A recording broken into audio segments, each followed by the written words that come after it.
3 gün bundan qabaq bizon qabı yığmaqdan gəlirdim.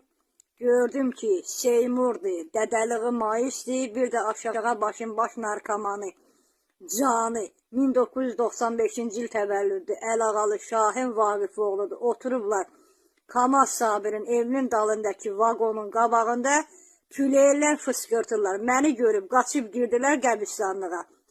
Bu insanlar gecə səhərə kimi hele bu küçələrdədirlər. Bunların qarşısında alan yoxdur.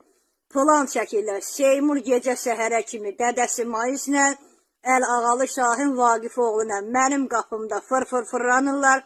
İtimi də narahat eləyirlər. İmkan vermirlər ki, öyümdə yaşayayım ki, biz qərənfili öldürəcək, bu öyü satıb ələ keçirdəcək. Bunların qarşısı niyə yığmırlar? Seymur suka agentdir deyənə, suka işlədiklərinə güvənir. Ya bu dillaq dodaq Seymurun, Petuh Maisin, Petuh Şahinin qarşısını alırsınız, almırsınız da, mən lazım olan yerə məlumat verəcəm. Seymur oğrudur, insan alıverçisidir, ermənidir, Ermənistana işləyir, TikTok'da ermənilərlə yazışır.